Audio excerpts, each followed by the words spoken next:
Je tiens à remercier tout d'abord Dr Tibaï pour l'invitation et à féliciter l'ensemble des membres des bureaux de la FMAPAT pour l'excellente organisation de cette 21e session du congrès AFMAPAT. Et mon intervention va consister à parler de la conduite à tenir devant une exacerbation de fibrose pulmonaire idiopathique. Et tout d'abord, je vais commencer par ce cas clinique. C'est un patient âgé de 53 ans, électricien de profession, tabagique à 18 paquets années, sevré à 5 ans, qui avait consulté déjà depuis 2019 pour une symptomatologie faite d'une toux, une dyspnée stade 2 de Sadoul, évoluant dans un contexte de conservation d'état général sans autre signe extra-respiratoire associé. Et à l'examen, il y avait déjà des râles crépitants secs au niveau des bases. C'est un patient que nous avons hospitalisé le mois 5 2022, mais comme c'est un patient qui était suivi ailleurs, il avait aussi bénéficié d'explorations scanographiques. Donc on voit bien qu'on a des opacités, des lésions en rayon de miel, prédominant au niveau des bases et en sous pleurale, avec épaississement des septades. Nous avons un pattern ici d'une pique certaine. On a complété au cours de son hospitalisation par un bilan étiologique, avec un bilan d'exploration fonctionnelle respiratoire qui montrait un trouble ventilatoire restrictif à 68%, une DLCO qui était aussi basse à 47%, avec aussi un test de marche de 6 minutes qui était perturbé. La gazométrie était dans la limite de l'anormal. Il n'y avait pas non plus d'hypertension pulmonaire sur l'exploration cardiovasculaire. Donc le diagnostic que nous avons retenu, c'était celui d'une fibrose pulmonaire idiopathique, et le patient a été mis sous antifibrosant, le nintedanib, c'est le seul médicament antifibrosant qui est disponible au Maroc, avec une très bonne tolérance clinique. Et sur la surveillance d'imagerie, donc on voit que les lésions elles restaient quand même assez stables sous traitement antifibrosant pendant une durée assez longue. Et pareil pour la fonction respiratoire, sous traitement antifibrosant, on avait une CVF qui était pareil, 63%, la DLCO pareil aussi. Un mois après, depuis un mois, le patient consultait aux urgences pour une aggravation aiguë de sa dyspnée, qui est devenue stade 3 de Sadoul, avec une toux sèche, sans hémoptysie, sans douleur thoracique et sans fièvre. On a aussi sans scanner.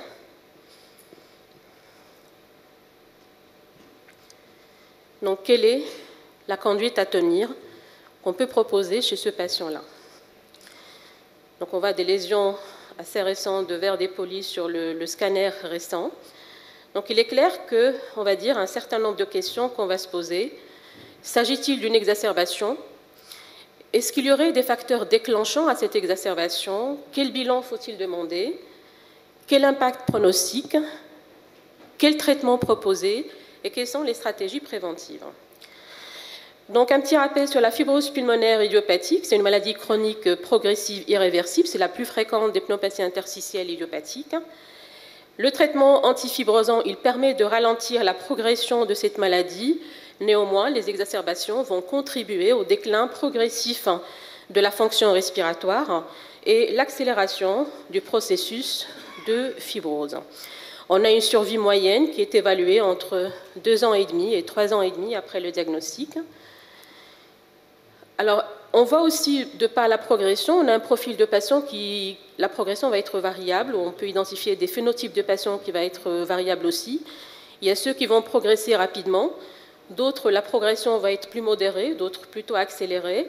En revanche, chaque fois que l'exacerbation survient, eh bien, ça va impacter de façon négative l'évolution de la maladie, avec un déclin plus important de la fonction respiratoire et aussi un risque de mortalité plus élevé. Alors, comment peut-on définir l'exacerbation? Elle a été décrite pour la première fois en 1993 et Collard et collaborateurs l'ont définie en 2007 comme étant un événement, un essoufflement inexpliqué.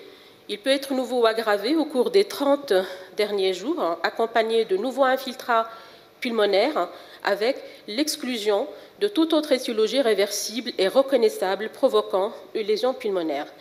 Cette définition a été revue en 2016 par le groupe de travail où les critères ont été actualisés.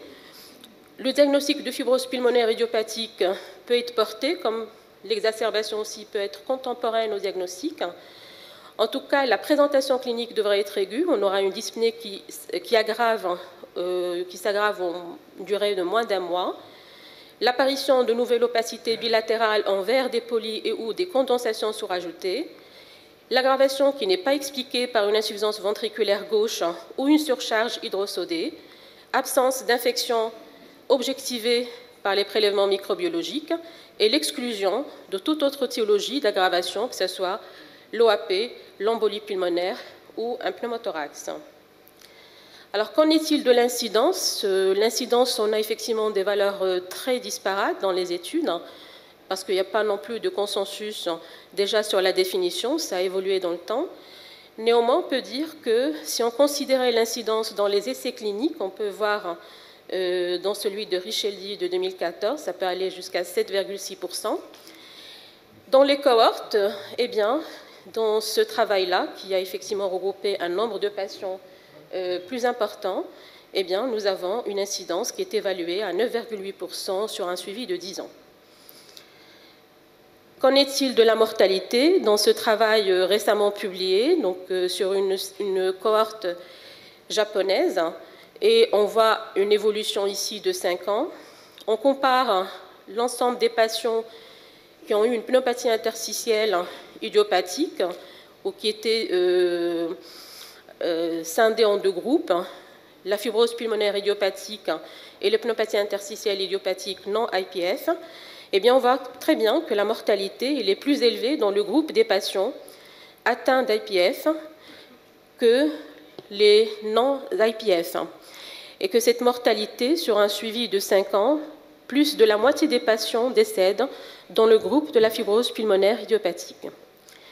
Les causes de décès dans le groupe de la fibrose pulmonaire idiopathique, dominées essentiellement par l'insuffisance respiratoire et l'exacerbation aiguë, qui peut aller jusqu'à 23,5%.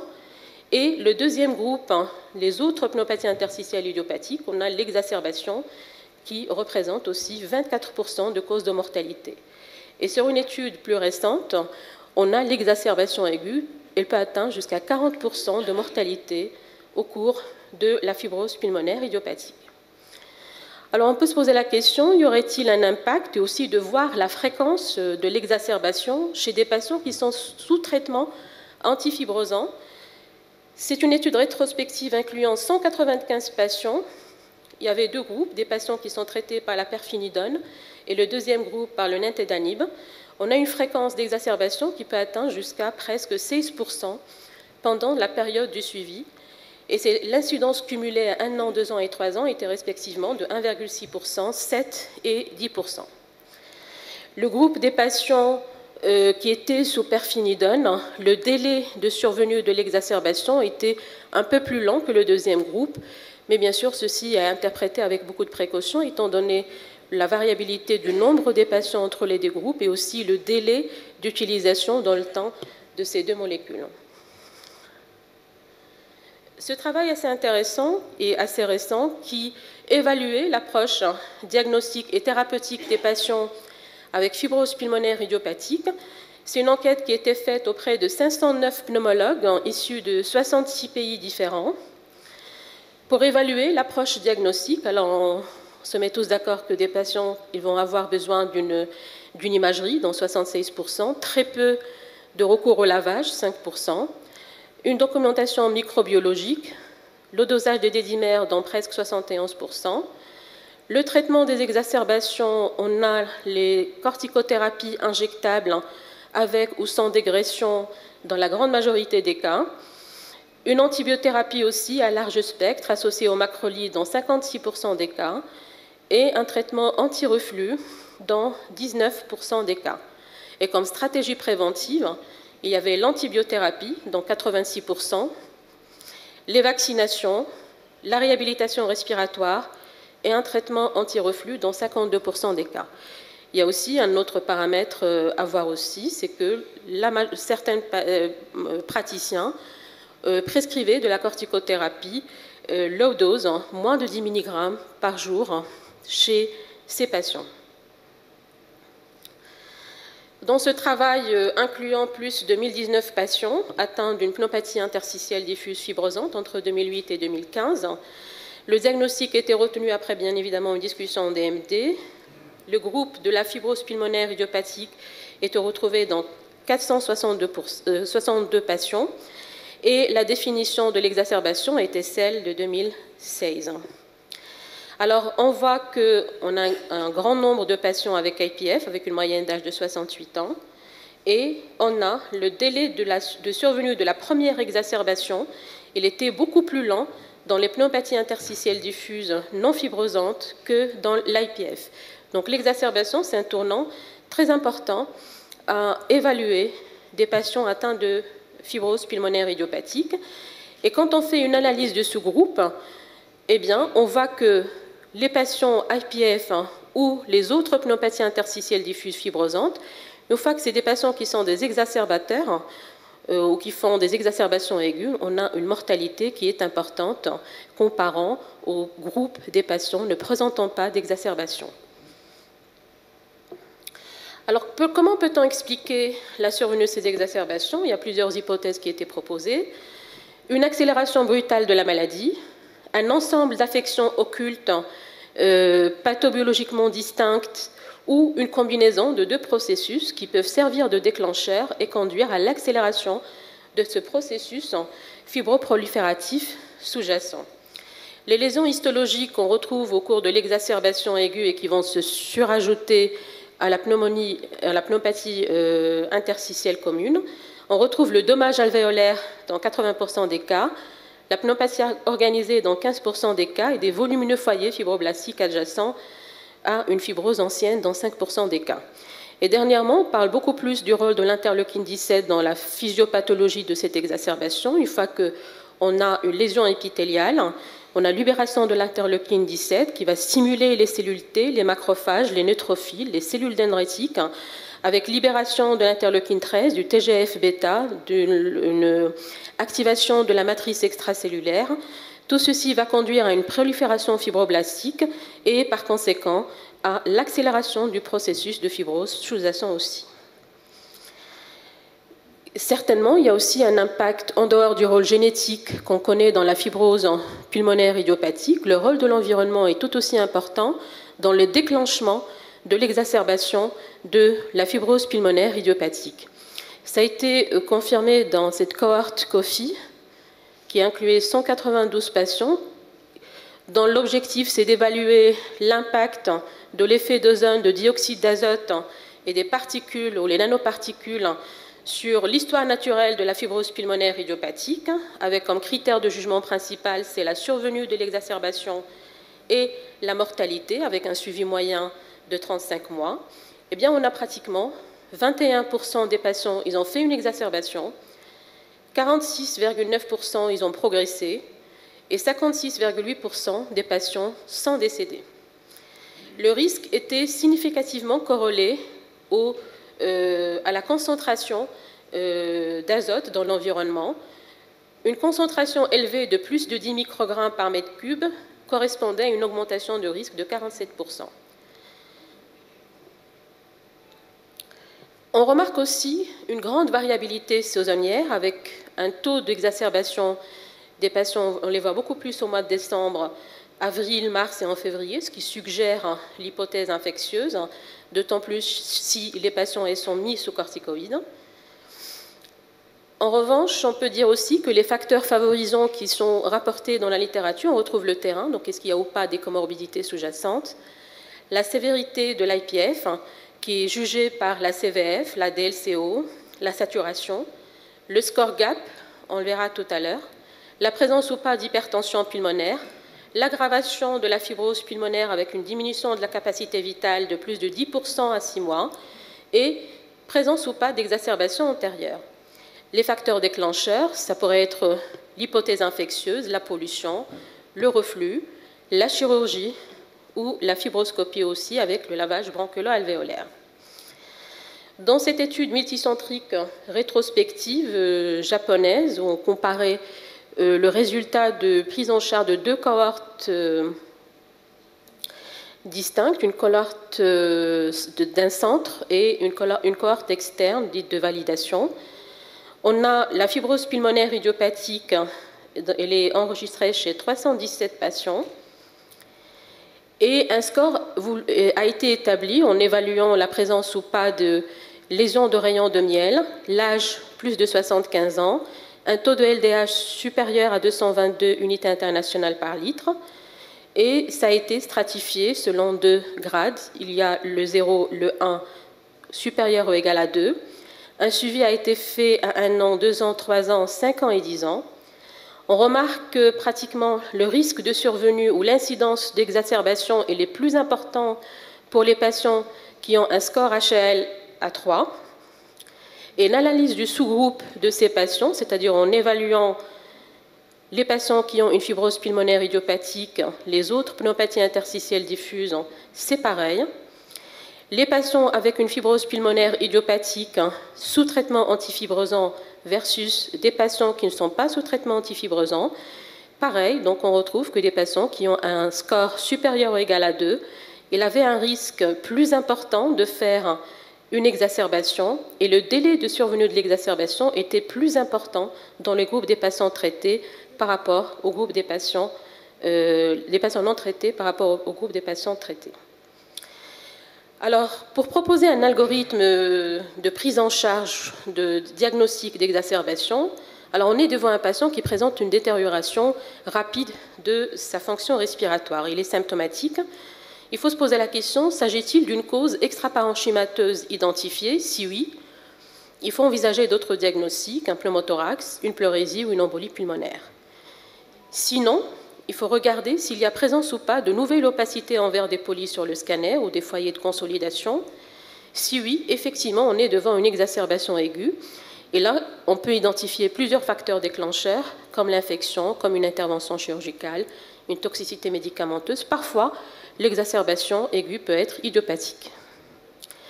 Alors, quels sont les examens complémentaires à pratiquer? Ce qui est recommandé systématiquement, c'est de faire une PCR, les dédimères, les pro-BNP, de faire un scanner thoracique en inspiration avec des coupes millimétriques sans injection pour une évaluation première du parenchyme. Et si les dédimères sont positifs, on va compléter par un angioscanner pour éliminer une embolie pulmonaire. Une gazométrie artérielle au repos, la comparer pour les résultats antérieurs. Une écho-cœur si la pro-BNP étant anormale, les examens microbiologiques, un ECBE ou une PCR multiplex, et l'antigénurie antipneumococcique et anti-légionellose si on a un contexte évocateur. Non systématique, c'est les anticorps antinucléaires, s'ils ne sont pas faits antérieurement, la procalcitonine aussi. La spirométrie, mais elle est rarement pratiquée vu l'état du patient, généralement elle est décalée. Et en cas de doute sur une cause infectieuse et si l'état du patient le permet, on va compléter par une bronchoscopie, voire un lavage bronchiolo-alvéolaire, en minimisant la durée de cet examen et en réduisant, bien sûr, le volume du sérum injecté. Et comme ça, si on fait ces explorations-là, on va effectivement se retrouver, on va exclure les causes curables, telles que le pneumothorax, les pneumonies, les cancers, l'embolie pulmonaire ou l'insuffisance cardiaque, et on se retrouve devant une exacerbation aiguë à la fin de fibrose pulmonaire idiopathique. Alors, quelle approche thérapeutique pour les patients? Si on considère, bien sûr, il faut traiter avant, pas uniquement, bien sûr, l'exacerbation, mais aussi il faut gérer si le diagnostic est fait de la maladie. Il faut traiter par les antifibrosants, et c'est les 2 molécules qui sont utilisées dans le traitement de la fibrose pulmonaire idiopathique, c'est le nintédanib et la perfenidone. Nous, au Maroc, on n'a que le FEV. La prise en charge est aussi non pharmacologique, l'oxygénothérapie quand elle est indiquée, la réhabilitation respiratoire et la prise en charge des comorbidités.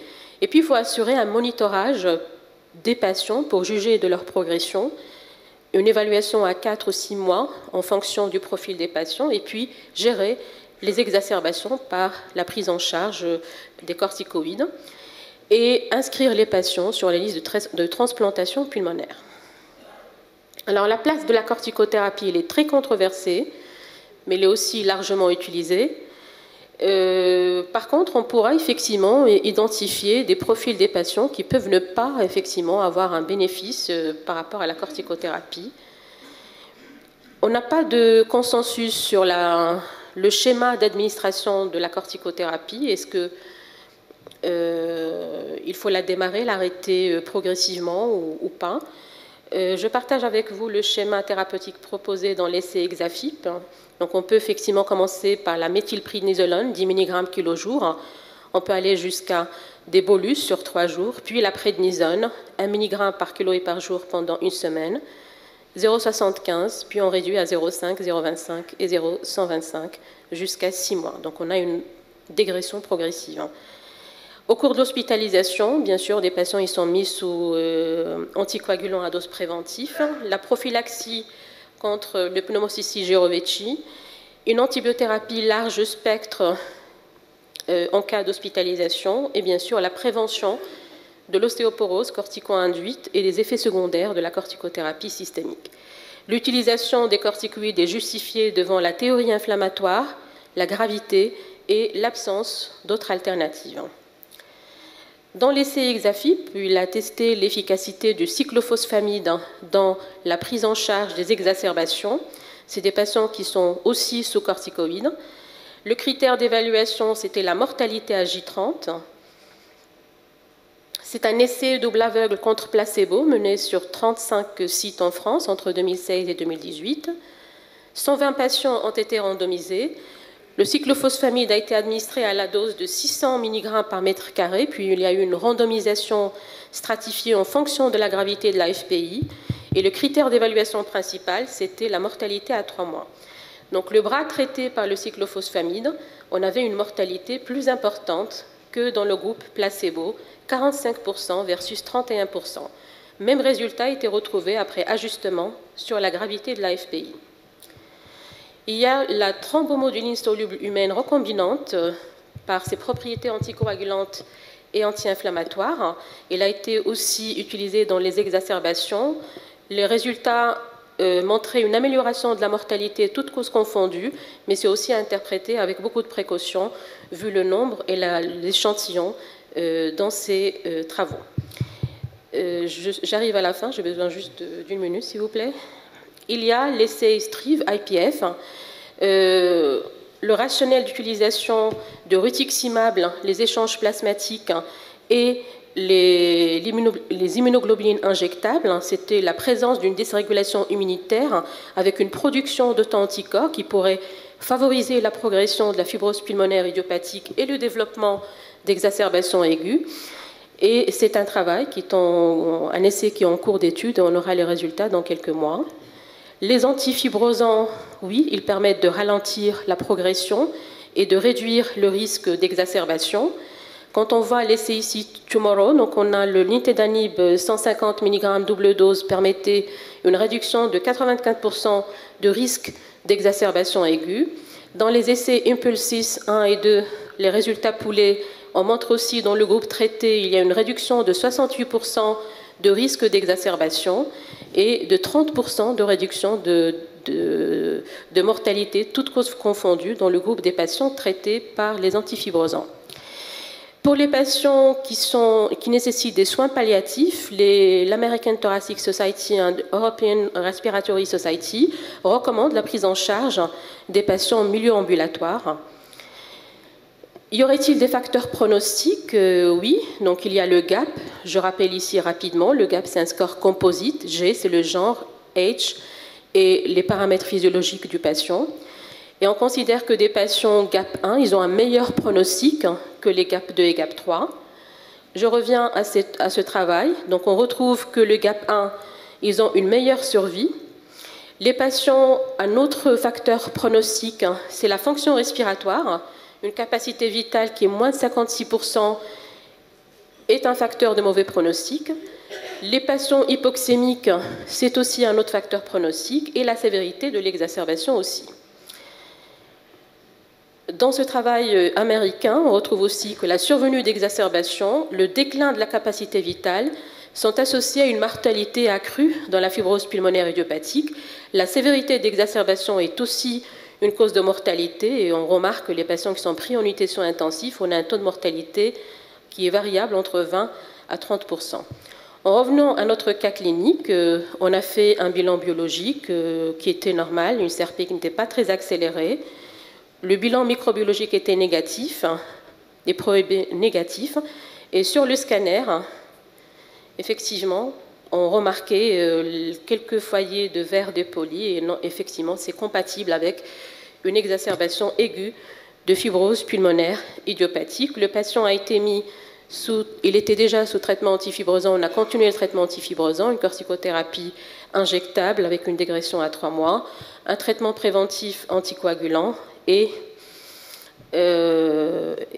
voilà, et un traitement contre le reflux. En conclusion, je rappelle que l'exacerbation aiguë de l'AFP est un événement majeur dans l'histoire naturelle de la maladie. Elle est responsable d'une mortalité importante, 70% décès à 3 mois. Mieux définir et reconnaître les facteurs de risque et les facteurs déclenchants permet de prévenir ces exacerbations. Le traitement antifibrosant permet d'en réduire le risque, dont l'intérêt d'un diagnostic et d'un traitement précoce. Je vous remercie.